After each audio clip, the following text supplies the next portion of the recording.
कभी उस दिशा में अगर पहुंच जाओ तो पता चलेगा। सभी हैं वहां पे। भजन करने वाले जो निरंतर भजन करते हैं वो साधक शरीर छोड़ के भक्ति लोग जाते हैं।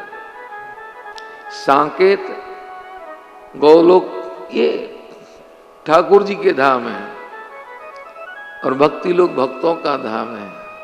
वहां संत बैठे भगवान के गुणों का गान करते हैं। मैं कई बार कहता हूं जन्म 4 प्रकार का होता है, तो जो चौथे प्रकार का जन्म होता है वो भक्ति लोक का है। वो भक्त, वो जो संत हैं अपनी इच्छा से संसार में आते हैं, भगवान की इच्छा से नहीं जन्म होता उनका। जब उनका मन करता है कि अब जगत में जाके भगवान के गुणों को गाएं, तब वो आते हैं और गुण गाते गाते वापस वहीं चले जाते, वहां जाके भी भगवान के गुणों को ही गाते हैं। हाँ, कोई समझ में? तो ऐसी जगह चलोगे कि नहीं चलोगे? जोर से बोलो। तो फिर काहे को मुंह उतार रहे हो? मैं कौन सा ले जा रहा हूं जबरदस्ती? मैंने कहा आप लोगों का भी रजिस्ट्रेशन करवा दिया, कईयों के तो मुंह उतर गए। ये उतारो मत पुरुषोत्तम जी, चिंता मत करो, छोड़नी तो दुबू ही पड़ेगी महाराज।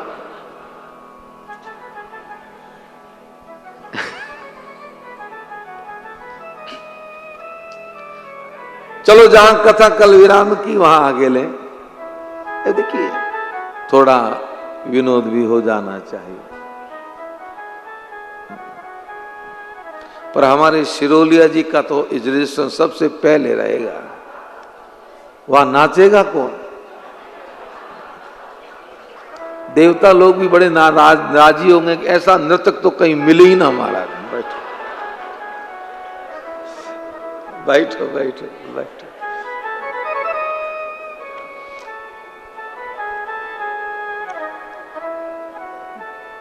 परशुराम जी जैसे ही गए, विश्वामित्र जी ने जनक जी को बुलाया और कहा राजन, आपकी प्रतिज्ञा के आधार पे तो सीताराम जी का विवाह हो गया। अब आप वैदिक रूप से विवाह करवा के जानकी को विदा करेंगे कहीं ही? अरे महाराज वैदिक रूप से विवाह करवा के। अच्छा वैदिक रूप से विवाह करवा के भेजना है तो एक काम करो, पत्र लिख के महाराज दशरथ जी को निवेदन करो कि वो बारात लेके आए। पत्र लिखा गया, दूतों को दिया। जनक जी ने नगर के वणिक लोगों को बुलाया, व्यापारियों को बुलाया और कहा किशोरी जी का विवाह है, पूरे नगर को सुंदर सजाओ क्योंकि बारात अवध से आ रही है।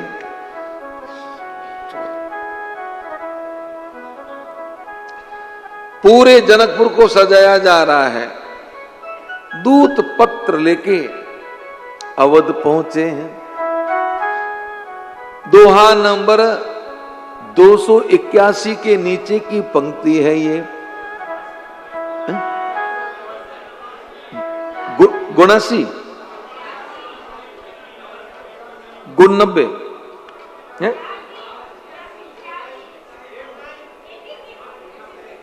ना 86 हो ही नहीं सकता। अरे मुझे गाने तो दो, मैं तो बोला ही नहीं पहले, तो कैसे बताओगे आप? मैं पंक्ति कौन सी गाऊंगा? मैं कह रहा हूं 281। पहुंचे दूत रामपुर पावना। 289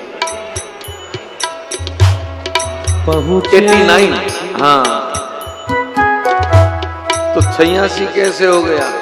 पहुंचे दूत रामपुर पावना। पहुंचे आइए सभी भाव से। रामपुर पावन हर से नगर बिलो की सुहावना। हर से नगर बिलो की सुहावना। भूप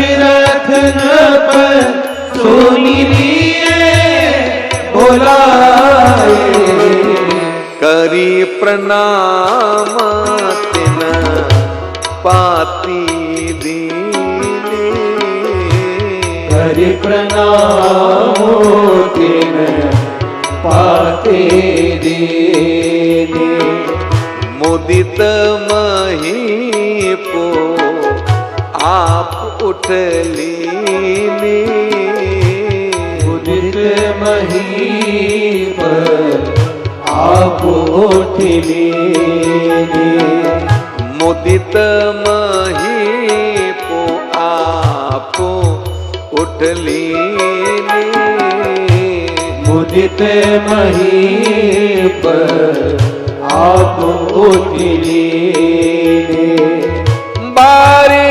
बिलोचन बाचत पाती, बारी बिलोचन बाचत पाती, पुल के गात भर आई छाती, पुल के गात आई भर छाती, राम लखनु और बर कर चिट्ठी, राम लखन और कर पर चीटी, ये रही गई कहतन खाती मीठी, रही गए कहतन खाटी मीठी, ये रही गई कहतन काटी मीठी, रही गए कहतन खाटी मीठी,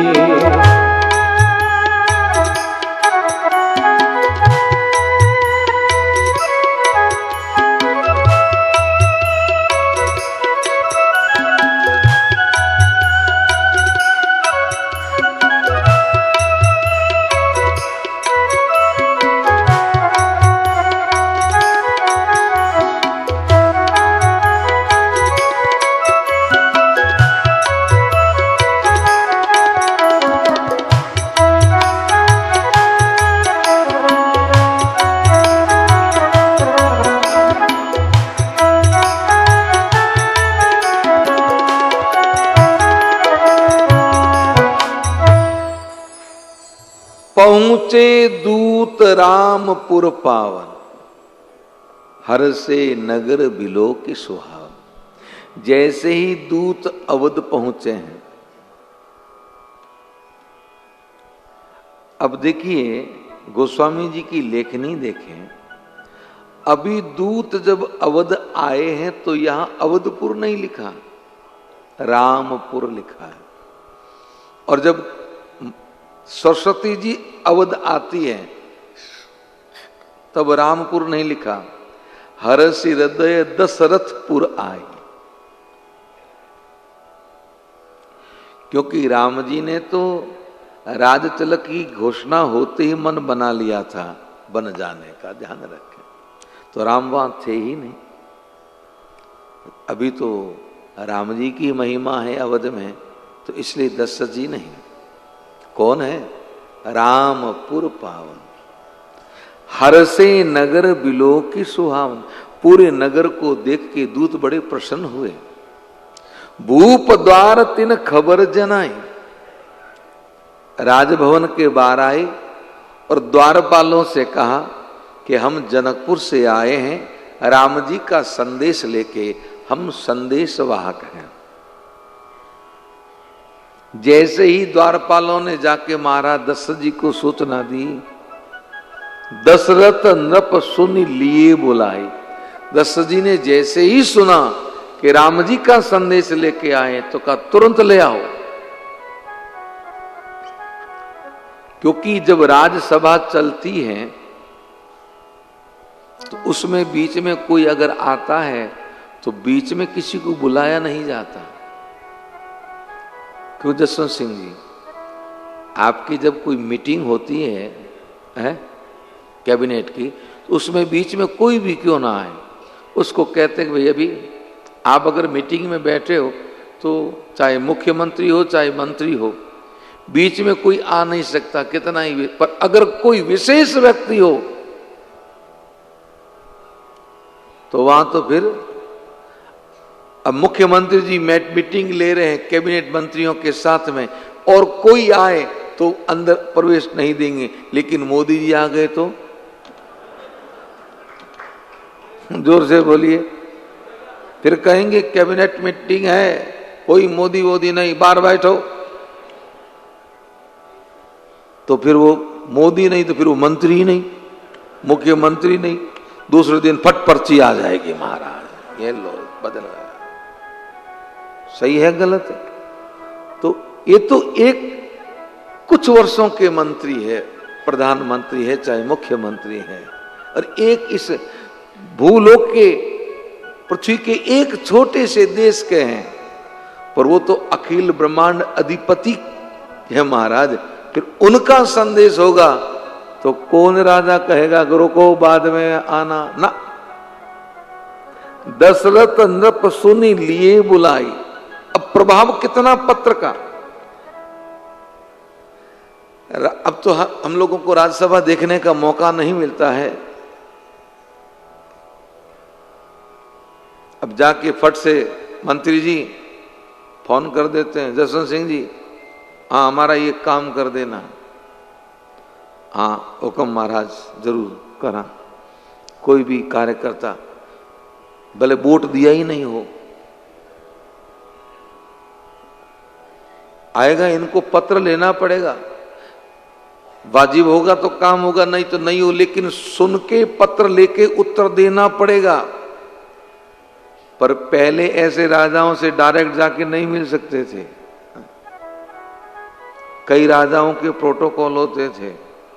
अभी मोदी जी से जाके डायरेक्ट मिल सकते हो ना, ये मंत्री लोगों को भी टाइम लेना पड़ता, वो भी समय मिले तो, और आप और हमको कहां मिलेगा महाराज, सवाल ही नहीं। तो दशरथ जी चक्रवर्ती सम्राट है, और जैसे ही दूत लेके गए हैं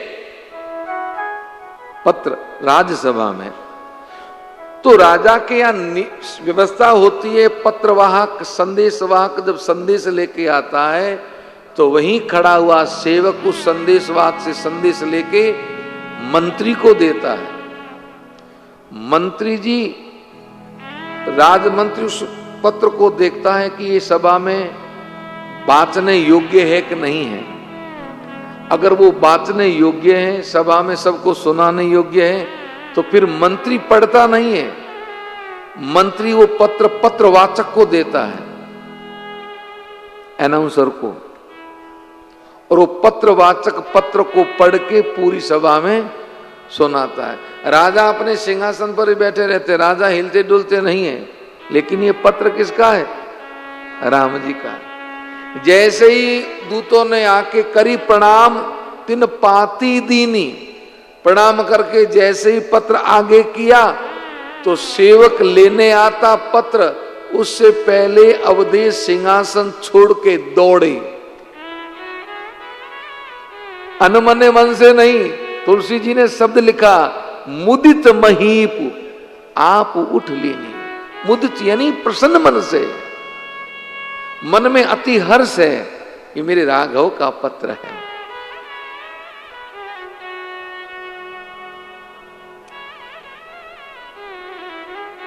उठ के उस पत्र को लिया और लेके खोल के पढ़ने लगे। तो पढ़ते समय स्थिति क्या है? बारी बिलोचन बाचत पाती, आंखों में आंसू गिर रहे हैं, किनके? दशरथ जी के।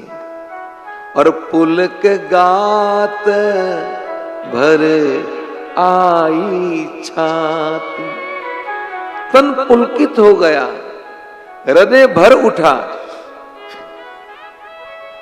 सभा के सब लोग अवधेश को देख रहे हैं, मुख से शब्द नहीं निकल रहा है, क्योंकि इस पत्र में राम जी के चरित हैं। कितने चरित हैं? अवध से निकल के जनकपुर तक गए वो कार्य है, उसमें दशरथ जी की ऐसी स्थिति है। तो आपके पास तो ये राम जी के पूरे जीवन के चरित्र का ये रामचरितमानस रूपी पत्र है, इसको पढ़ के तन पुलकित नहीं होगा? जोर से बोलिए।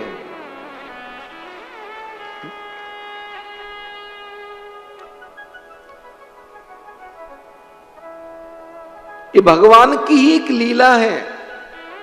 आप उपन्यास पढ़ें, एक बार पढ़ोगे, 2 बार पढ़ोगे, फिर नहीं पढ़ोगे, डाल दोगे। एक जमाना था, हम पढ़ते थे, उस समय की बातें, बुक स्टॉल पे उपन्यास खूब मिलते थे और लोग खूब पढ़ते थे। किराए पे ले जाते थे, क्यों खरीद के ले जाएं, फिर क्या करें, तो किराए पे ले जाते थे, 2 दिन में उपन्यास पढ़ के वापस रख देते थे। और उन उपन्यासों के आधार पे कई भारतीय सिनेमा जगत में पिक्चरें बनी हुई हैं, कई पुरानी पिक्चरें। उपन्यास का समय गया, टीवी का समय हमने देखा। रामायण आती थी तो सब घोंगे हो गए, यूं बैठे रहते थे महाराज। कर्फ्यू लग जाता था शहरों में। टीवी का जमाना देखा, टीवी गई, कैसेट, फिर सीडी, आजकल तो पेन ड्राइव। 60 मिनट की, 90 मिनट की कैसेट आती थी, अब तो महाराज 60 घंटा, 100 घंटा, 150 घंटा की आती है पेन ड्राइव। सुनने वाला थके पर वो खत्म ना हो। टीवी चली गई, आजकल कौन टीवी देखता है? क्यों जसवंत सिंह? मोबाइल है। समय बदलता है, वैसे सब बदलता है, लेकिन लाखों वर्ष पूर्व मेरे प्रभु का अवतरण हुआ, उनकी लीला हुई। और तुलसी जी ने जो रामचरितमानस लिखी, आज 500 वर्ष हो गए, पर अभी भी पुरानी नहीं हुई। रोजाना सुनते हैं, रोजाना पढ़ते हैं। कल का अखबार आज हाथ में आ जाए तो फेंक देते हो, न्यूज देखा, अरे पड़ी हुई फेंको, पर इसको पढ़ते हैं। और ज्यों ज्यों पढ़ते हैं ना, त्यों त्यों आनंद ज्यादा आता है। शुरुआत में तो इतना आनंद नहीं आएगा, और धीरे धीरे पढ़ते पढ़ते 2015 में जब यहां घाट पे कथा गाई थी, तो एक भी श्रोता रामचरितमानस को लेके नहीं गाता था। और ये मानस लेके साथ गाने की यात्रा 17 से शुरू हुई, आज 25 हो गया। पहले 5-10 थे, फिर 50 हुए, फिर 100 हुए, आज हजारों की संख्या में बैठे हैं, सब मानस लेके गाते हैं। ये क्या है? आते तो हमेशा हर साल हो सुनने को, तो वही कथा है। हम कौन सी नई चौपाइयां लाते? चौपाइयां तो वही है।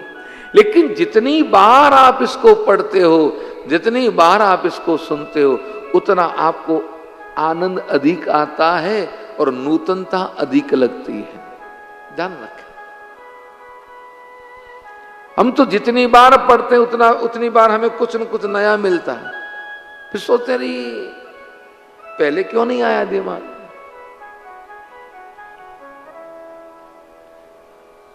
तो पत्र में एक छोटा सा चरित्र है, उसको सुन के, उसको पढ़ के दशरथ जी पुलकित हो गए, आंखें बहने लगी।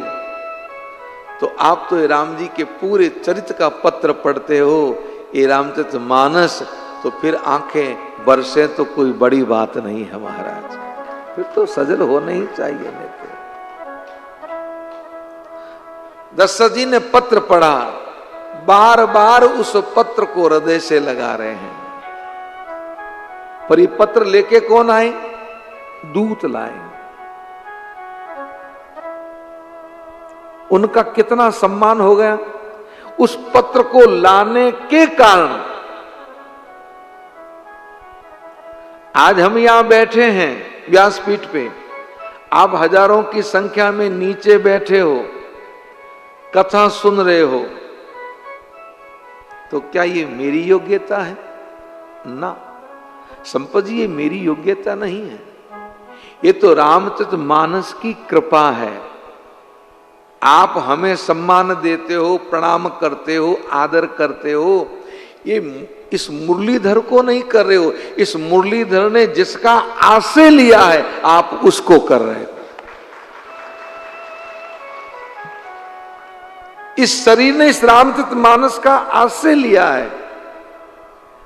इस मुख से निरंतर भगवान के पावन चरित्र का गान होता है, तो वंदन इस शरीर का नहीं है, वंदन इस मुरलीधर का नहीं है, वंदन तो रामचरितमानस का है। अगर आज हम इसको गाना बंद कर दें तो कल को कोई नहीं पूछेगा।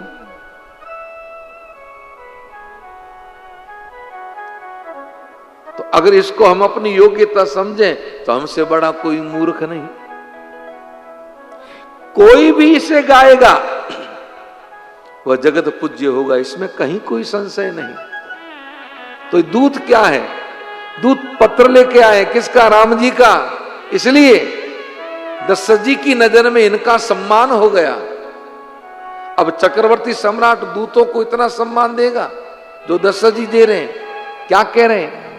बेजा कहूं कुशल दो बारे, भैया कहूं कुशल दो बारे, तुमनी के निज नयन निहारे, तुमनी के निज नयन निहारे, श्यामल गोर धरे धनु भाता, श्यामल गोर धरे धनु भाता, वय किशोर कौशिक मुनि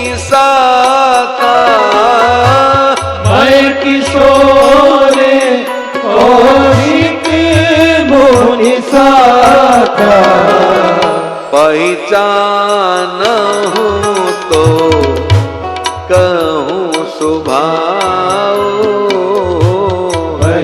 पहचानहूं तो कहूं सुभाओ, प्रेम विवश पुनि पुनि कहराओ, प्रेम विवश पुनि पुनि कहराओ, जा दिन ते मुनि गायलवाई, जा दिन ते मुनि गायलवाई, तब ते आ दुसाची सुधि पाई, तब ते आरु साची सुधि पाई, कहूं विदेह कवन विधि जाने, कहूं विदेह कवन विधि जाने, सुनि प्रिय वचन दूत मुस्काने, सुनि प्रिय वचन दूत मुस्काने, सुनहु मई पति मुकट मणि तुम समधन्यन को, सुनहु महीपति मुकुट मणि तुम समधन्यन को, राम लखन जिनके तनया विश्व विभूषण दो। राम लखन जिनके तनय विश्व विभूषण दो। पूछन जो गुण तनय तुम्हारे, पूछन जो गुण तनय तुम्हारे। पुरुष सिंहत्यों पूरे उजियारे, पुरुष सिंह त्यों पुर उजियारे। जिनके जस प्रताप के आगे, जिनके जस प्रताप के आगे। शशि मलिन रवि शीतल लागे, शशि मलिन रवि शीतल लागे। शशि मलिन रवि शीतल लागे, शशि मलिन रवि शीतल लागे।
दशरथ जी दूतों से कहने लगे कि भैया कहूं कुशल दो बारे।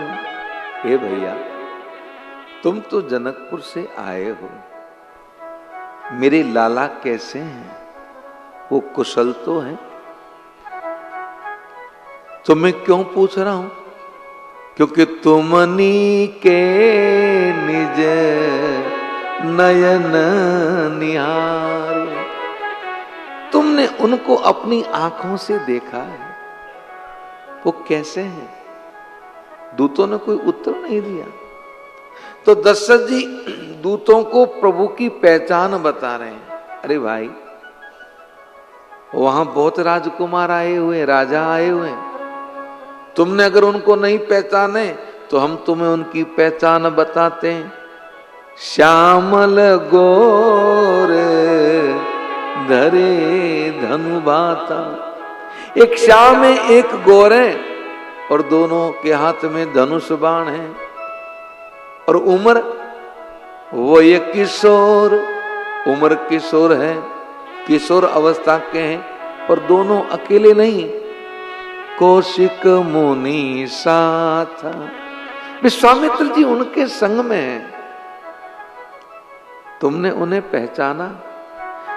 पहचानो तो कहो सुभाऊ। अगर तुमने उन्हें पहचाना तो उनका एकाध स्वभाव तो कहो।